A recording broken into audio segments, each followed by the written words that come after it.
भगवद गीता नाम सुनते ही क्या ख्याल आता है? कोई पुराना, शायद थोड़ा मुश्किल सा धार्मिक ग्रंथ। लेकिन जरा सोचिए, क्या हो अगर ये आज की दुनिया में हमारे रोजमर्रा के फैसलों के लिए सबसे दमदार गाइड हो सकती है।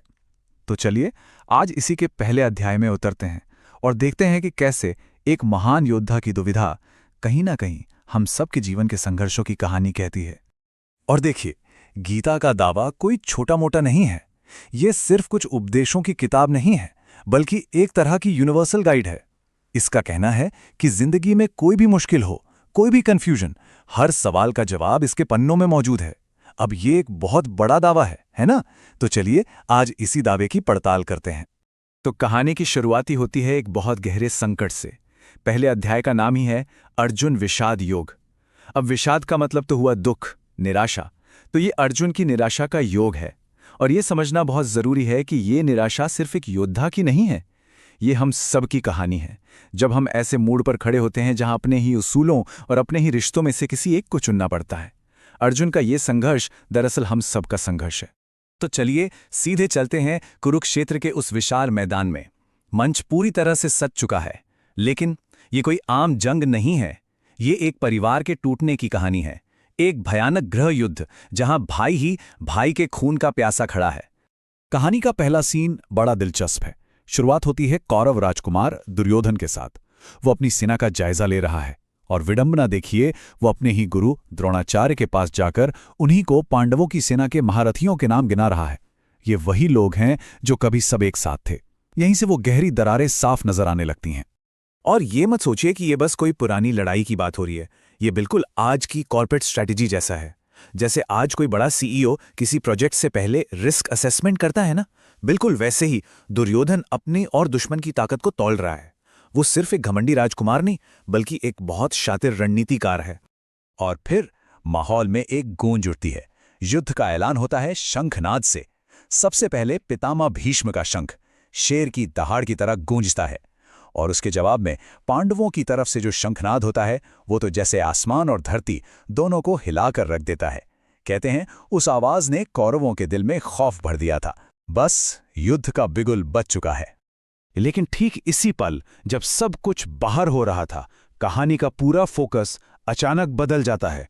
ये जो इतनी बड़ी लड़ाई बाहर चल रही थी ना, वो अब सिमटकर एक इंसान के मन के अंदर होने वाली है। बाहर का कोलाहल अब अर्जुन के अंदर का तूफान बनने वाला है। अर्जुन अपने सारथी यानी भगवान कृष्ण से एक ऐसी बात कहता है जो सब कुछ बदल देगी। वो कहता है, हे अच्युत, मेरे रथ को दोनों सेनाओं के ठीक बीच में ले जाकर खड़ा कर दीजिए। सोचिए जरा, वो बिल्कुल बीच में जाकर खड़ा होना चाहता है। वो सिर्फ अपने दुश्मनों को नहीं, बल्कि अपनी इस उलझन की जड़ को, उस भयानक सच को अपनी आंखों से देखना चाहता है। और जैसे ही रथ बीच में जाके रुकता है, एक पल के लिए जैसे युद्ध का सारा शोर थम सा जाता है। अर्जुन की नजरें सामने खड़ी सेना पर टिक जाती हैं और उसे एक झटके में वो सच दिखाई देता है जिसे वो शायद अब तक अनदेखा कर रहा था, कि उसके सामने कोई दुश्मन नहीं, बल्कि उसके अपने गुरु हैं, गुरु द्रोण, जिन्होंने उसे दुनिया का सबसे बड़ा धनुर्धर बनाया। फिर उसकी नजर जाती है पितामह भीष्म पर, जिन्होंने उसे अपनी गोद में बड़ा किया। वहीं पर उसके चाचा हैं, मामा हैं, ससुर हैं, और तो और उसके अपने भाई, बेटे, पोते, सब के सब उसके खिलाफ खड़े हैं। तब उसे एहसास होता है, ये कोई सेना नहीं, ये तो उसका अपना परिवार है, उसका अपना खून। और ये एहसास अर्जुन को अंदर तक पूरी तरह से तोड़कर रख देता है। ये सिर्फ एक इमोशनल ब्रेकडाउन नहीं है। उसका शरीर, उसका अपना शरीर ही उसका साथ छोड़ने लगता है। उसके हाथ पैर कांप रहे हैं, गला सूख रहा है, पूरे बदन में जैसे आग लगी हो। और फिर उसके हाथ से उसका वो महान गांडीव धनुष फिसलकर गिर जाता है। वो योद्धा जो शारीरिक और मानसिक रूप से इतना मजबूत था, वो पूरी तरह से बिखर चुका है। लेकिन हैरान करने वाली बात यह है कि इस टूटने के पल में भी अर्जुन सिर्फ भावनाओं में नहीं बह रहा। उसका दिमाग अभी भी काम कर रहा है और वो एक के बाद एक बड़े लॉजिकल तर्क कृष्ण के सामने रखता है। वो साबित करने की कोशिश करता है कि ये युद्ध क्यों नहीं लड़ना चाहिए, कि ये कितनी बड़ी गलती है। और उसके तर्क बहुत साफ हैं, 4 हिस्सों में बटे हुए। पहला, वो कहता है कि अपने ही लोगों को मारना ये तो सीधा सीधा पाप है। दूसरा, कि ऐसी जीत का क्या फायदा जिसमें कोई खुशी ही ना मिले, चारों तरफ तो अपनों की लाशें होंगी।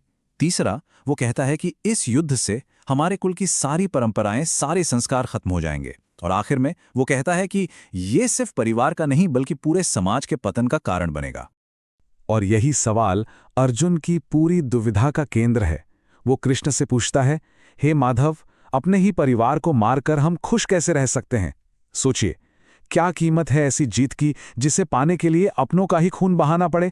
अर्जुन को ना एक भयानक डोमिनो इफेक्ट दिखाई दे रहा है। वो देख पा रहा है कि कैसे एक चीज दूसरी को गिराएगी। वो कहता है, जब कुल के पुरुष ही मर जाएंगे तो कुल की परंपराएं खत्म हो जाएंगी। जब परंपराएं खत्म होंगी तो अधर्म फैलेगा, और जब अधर्म फैलेगा तो पूरा समाज, पूरा कुल नर्क की ओर चला जाएगा। ये तबाही का एक पूरा चक्र है जो उसे साफ साफ नजर आ रहा है। और यहीं पर यह अध्याय अपने क्लाइमैक्स पर पहुंचता है। वो पल आता है जब दुनिया का सबसे बड़ा, सबसे अजेय माना जाने वाला योद्धा पूरी तरह से टूटकर निराशा के आगे घुटने टेक देता है। और फिर अर्जुन वो बात कहता है जिसके बारे में कोई सोच भी नहीं सकता था। वो कहता है, इससे तो कहीं अच्छा होगा कि धृतराष्ट्र के पुत्र यानी मेरे भाई मुझे निहत्था और बिना लड़े ही मार डालें। एक क्षत्रिय, एक योद्धा के लिए इससे बड़ी बात क्या हो सकती है कि वो लड़ने से बेहतर मरना चुन रहा है। उसकी निराशा इस हद तक जा चुकी है। और बस इसी एक तस्वीर के साथ पहला अध्याय खत्म हो जाता है। अर्जुन शोक में डूबा हुआ अपना धनुष और बाण एक तरफ रख देता है। वो महान नायक अपने कर्तव्य, अपने धर्म, सब कुछ छोड़कर रथ के पिछले हिस्से में जाकर बैठ जाता है, पूरी तरह से हारा हुआ। तो पहला अध्याय हमें एक बहुत बड़े सवाल के साथ छोड़ जाता है।